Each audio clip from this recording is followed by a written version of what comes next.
নমস্কার বন্ধুরা, অর্পিতা স্পিরিচুয়াল চ্যানেলে আপনাদের সবাইকে স্বাগত। আশা করি আপনারা সকলে খুব ভালো আছেন। আজকে আমি যে বিষয় নিয়ে আলোচনা করব তা হলো ভগবান বিষ্ণু কেন মৎস্য অবতার ধারণ করেছিলেন। তাহলে চলুন শুরু করা যাক সেই গল্প। অতীত কল্পের অবসান প্রায় আসন্ন। পদ্মজনী তন্দাচ্ছন্ন অবস্থা। তিনি দু চোখ খুলে আর রাখতে পারছেন না। ঘুমে আচ্ছন্ন হলেন। নিদ্রাকালে তার মুখ দিয়ে নির্গত হলো নানান উপদেশাবলী, যা বেদ নামে খ্যাত হলো জগতে। ঠিক এমন সময় হয়গ্রীব নামে এক অসুর সেই সব বেদরাজি শ্রবণ করল এবং সেখান থেকে চলে গেল। এ তথ্য ভগবান শ্রীহরির কাছে অজ্ঞাত রইল না। দানবের কাছ থেকে ওই সব বেদরাজি উদ্ধার করতে হবে। এই উদ্দেশ্যে তিনি একটি ক্ষুদ্র মৎস্যের রূপ ধারণ করলেন।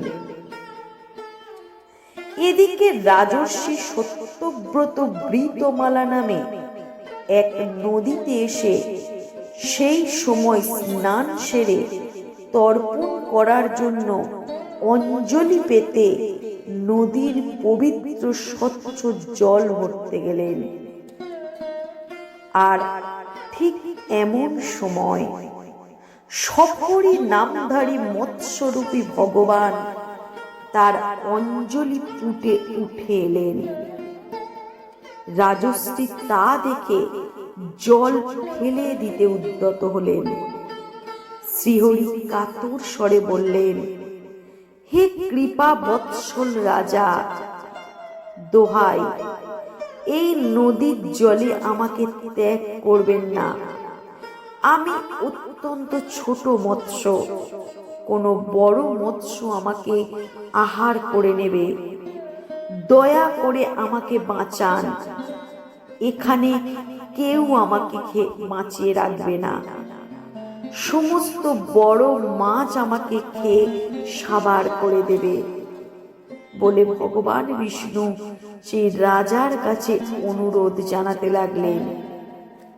ছোট্ট একটি মাছকে কথা বলতে দেখে রাজর্ষি সত্যব্রত অত্যন্ত বিস্মিত হয়ে গেলেন। তিনি সপরিকে তার কমণ্ডলুর জলে স্থান দিলেন। পরের দিনই সেই মাছের আয়তন বেড়ে গেল। তখন কমণ্ডলুর মধ্যে তার স্থান ধরতে অকুলান।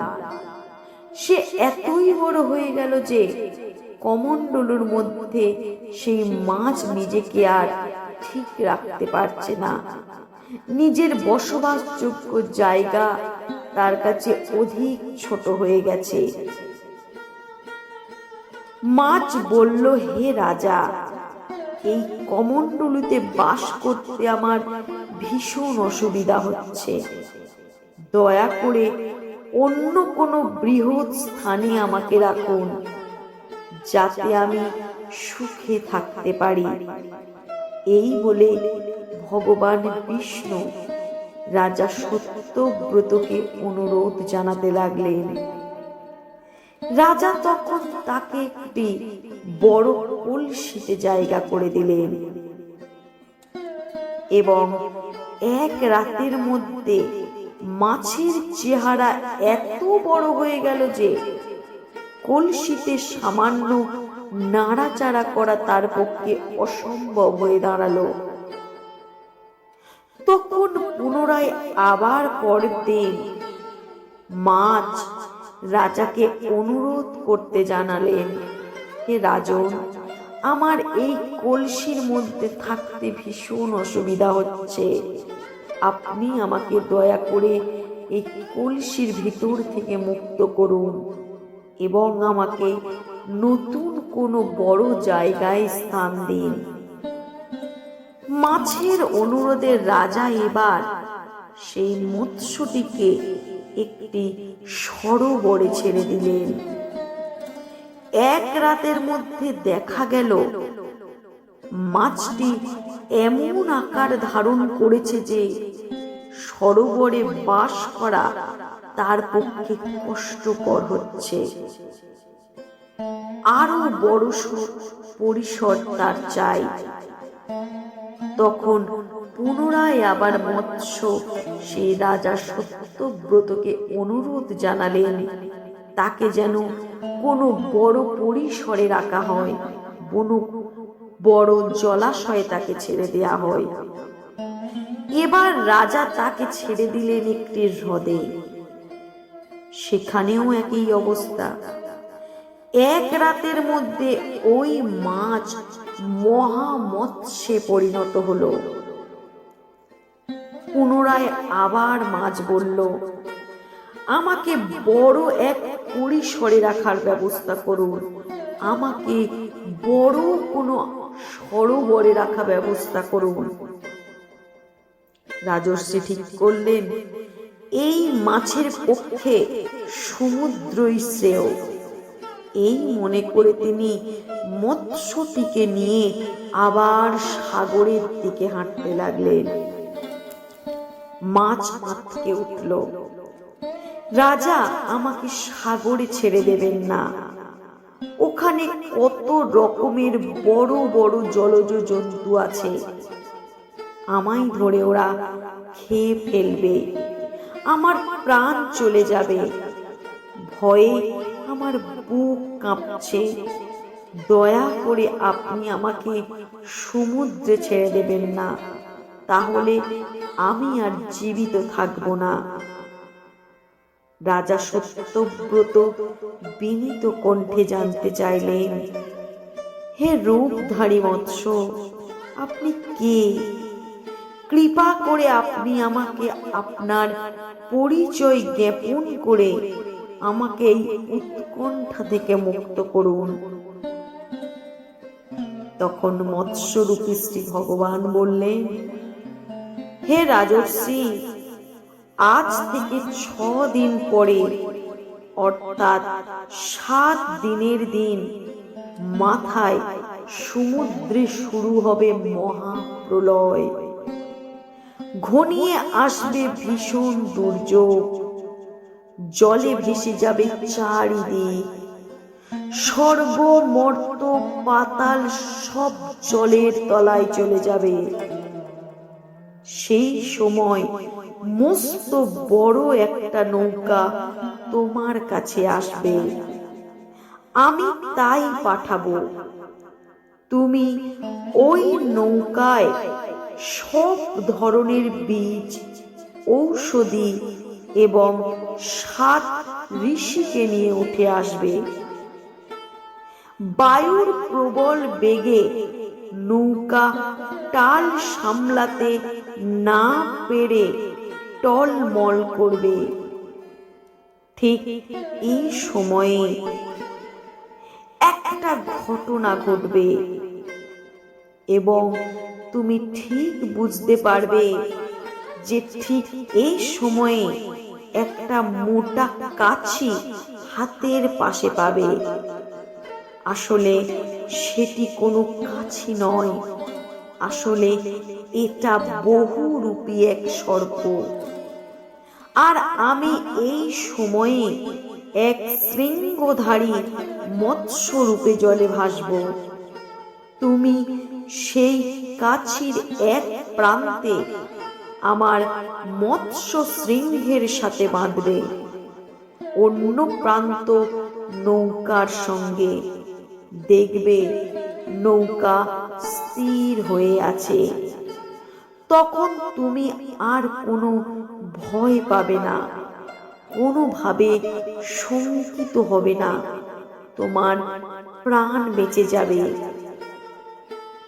শ্রী বিষ্ণু এই উপদেশ দান করে সেই স্থান থেকে সমুদ্রের অতুল নীল জলরাশিতে অদৃশ্য হলেন।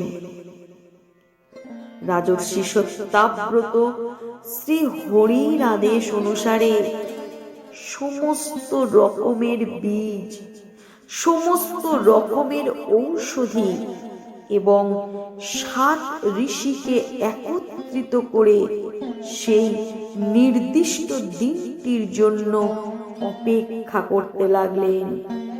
প্রহর গুনতে লাগলেন যে কখন আসবে সেই সময়, শুরু হবে মহাসমুদ্রে প্রবল দুর্যোগ। সমস্ত পৃথিবী, স্বর্গ মর্ত পাতাল তলিয়ে যাবে জলের তলায়।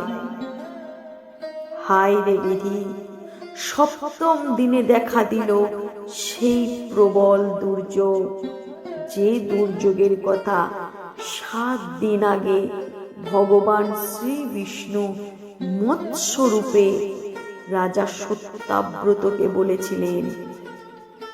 চারিদিকে জল ফুলে ফেঁপে উঠল, জলে প্রবল আলোড়ন দেখা দিল, প্লাবিত হলো সম্পূর্ণ পৃথিবী। রাজা সত্যব্রত দেখলেন একটি নৌকা আসছে। তিনি সেই নৌকায় বীজ, ঔষধি এবং 7 ঋষিদের নিয়ে নৌকায় উঠে পড়লেন। সমুদ্রের বিশাল বিশাল তরঙ্গের আঘাতে নৌকা ডুবে যাওয়ার উপক্রম। বিপদের সম্ভাবনা দেখে রাজা সত্যাব্রত আকুল হয়ে শ্রী ভগবানের শরণ নিলেন।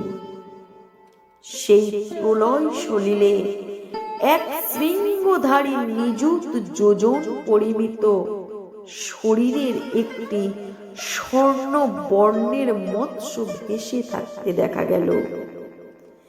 কাছির ন্যায় দৃষ্ট বহুরূপী বাসুকির দ্বারা নৌকা এবং মৎস্যের শৃঙ্গের সঙ্গে বাঁধা হলো মৎস্য অবতারের পূর্ব নির্দেশ অনুযায়ী। তারপর রাজা সত্যাব্রত শ্রীহরির নামে তপ করতে লাগলেন, শ্রীহরির গুণগান করতে লাগলেন, তার কৃতিত্ব নিয়ে নানা গান করতে লাগলেন। হে মহারাজ পরীক্ষিত, রাজা সত্যাব্রতের স্তবে সন্তুষ্ট হলেন শ্রীহরি। তিনি জলে ভাসমান অবস্থায় রাজাকে নানা তত্ত্ব কথা শোনাতে লাগলেন। এই সব তত্ত্ব উপদেশকে নিয়ে তৈরি হলো মৎস্য পুরাণ। কারণ ভগবান শ্রী বিষ্ণু মৎস্য রূপে রাজা সত্যাব্রতকে এই জ্ঞান প্রদান করেছিলেন বলে সেই পুরাণের নাম হলো মৎস্য পুরাণ। এরপর শ্রীহরি হয় গ্রীব নামক অসুরকে বধ করে পুনরায় বেদগুলি উদ্ধার করেন। ইতিমধ্যে অতীত কল্পের অবসান ঘটে গেছে, ব্রহ্মার নিদ্রা ভঙ্গ হয়েছে। শ্রীহরি কর্তৃক তিনি তার চুরি যাওয়া সকল বেদ পুস্তককে পুনরায় ফিরে পেলেন। শ্রী বিষ্ণুর অনুগ্রহ লাভ করে রাজা সত্যাব্রত হলেন এই কল্পে বৈবস্বত মনু, অর্থাৎ মনু। রাজশ্রী সত্যাব্রত আর মায়া মৎস্য রূপধারী শ্রীহরির উপদেশ গাথা সম্বলিত মৎস্য পুরাণ পাঠ এবং শ্রবণ করলে সকল জীবের পাপের বিনাশ ঘটে। এই কথা স্বয়ং শ্রী বিষ্ণু মৎস্যরূপে রাজা সত্যাব্রতকে বলেছিলেন। তো বন্ধুরা, আপনারা জানতে পারলেন যে ভগবান শ্রী বিষ্ণু তার মৎস্য রূপ কেন ধরেছিলেন, এর পিছনে কারণ কি।